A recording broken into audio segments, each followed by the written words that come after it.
Hi all welcome to football arena. ഇന്ന് നടന്ന സൗഹൃദ മത്സരത്തിൽ അർജന്റീനയുടെ എതിരാളികൾ ദുർബലരായ മൗറിത്താനിയയായിരുന്നു. മത്സരത്തിൽ വിജയം സ്വന്തമാക്കാൻ അർജന്റീനയ്ക്ക് കഴിഞ്ഞിട്ടുണ്ട്. ഒന്നിനെതിരെ 2 ഗോളുകൾക്കാണ് അർജന്റീന മൗറിത്താനിയയെ പരാജയപ്പെടുത്തിയത്. മത്സരത്തിന്റെ ആദ്യ പകുതിയിൽ തന്നെ 2 ഗോളുകൾ അർജന്റീന നേടി. എൻസോ ഫെർണാണ്ടസ് 17ാമത്തെ മിനിറ്റിൽ ഗോൾ നേടി.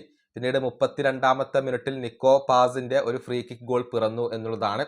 പിന്നീട് മത്സരത്തിന്റെ ഏറ്റവും അവസാനത്തിൽ മൗറിത്താനിയ ഒരു ഗോൾ കണ്ടെത്തുകയായിരുന്നു. അങ്ങനെയാണ് ഈ മത്സരം അവസാനിച്ചിട്ടുള്ളത്. എന്നാൽ മത്സരത്തിൽ അത്ര വലിയ മികവൊന്നും പുലർത്താൻ അർജന്റീനയ്ക്ക് കഴിഞ്ഞിരുന്നില്ല.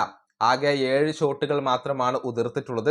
ടാർഗറ്റിലേക്ക് കേവലം 4 ഷോട്ടുകൾ മാത്രമാണ് അർജന്റീന ഉതിർത്തിട്ടുള്ളത്. അതേസമയം മൗറിത്താനിയ 11 ഷോട്ടുകൾ ഉതിർത്തിട്ടുണ്ട്. ടാർഗറ്റിലേക്ക് 4 ഷോട്ടുകൾ ഉതിർക്കാൻ മൗറിത്താനിയക്ക് സാധിച്ചിട്ടുണ്ട് എന്ന് പറയുമ്പോൾ നല്ല രൂപത്തിൽ അർജന്റീനയെ വിറപ്പിക്കാൻ മൗറിത്താനിയയ്ക്ക് കഴിഞ്ഞിട്ടുണ്ട്. അതുകൊണ്ട് തന്നെ വലിയ രൂപത്തിലുള്ള വിമർശനങ്ങൾ അർജന്റീന ടീമിന് ഇപ്പോൾ അവരുടെ ആരാധകരിൽ നിന്നും ലഭിക്കുന്നുണ്ട്.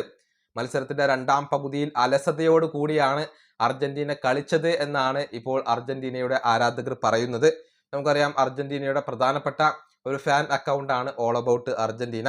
അവരിൽ നിന്നും വന്ന അഭിപ്രായം ഇങ്ങനെയാണ്: സൗഹൃദ മത്സരങ്ങളെ ഇങ്ങനെ കാണുമ്പോഴുള്ള ഒരു പ്രശ്നമാണ് ഇത്. 2ാം പകുതിയിൽ കളിക്കാർക്ക് ഒട്ടും ഇൻട്രസ്റ്റ് ഇല്ലായിരുന്നു. എല്ലാവരും അവിടെ വെറുതെ ഒന്ന് ഓടാൻ ഇറങ്ങിയത് പോലെയാണ് തോന്നിയത്. 2ാം പകുതിയിൽ മൗറിത്താനിയായിരുന്നു കൂടുതൽ മികച്ചത് എന്ന് തന്നെ ഞാൻ പറയും. അതുകൊണ്ട് അവർക്ക് എൻ്റെ അഭിനന്ദനങ്ങൾ. പിന്നെ എന്തുകൊണ്ടാണ് ബാർക്കോ ഈ കളിയിൽ കളിക്കാതിരുന്നത്? 2ാം പകുതിയിൽ ചില താരങ്ങളുടെ പ്രകടനം അത് വളരെ മോശമായിരുന്നു. ഇതാണ് ഓൾ അബൌട്ട് അർജന്റീന ഇപ്പോൾ എഴുതിയിട്ടുള്ളത്. വളരെ മോശം രൂപത്തിലാണ് അർജന്റീന 2ാം പകുതിയിൽ കളിച്ചത് എന്നാണ് ഇവർ പറഞ്ഞു വെക്കുന്നത്. ഒന്നിനെതിരെ 2 ഗോളുകൾക്ക് വിജയിച്ചാൽ മാത്രം പോരായിരുന്നു.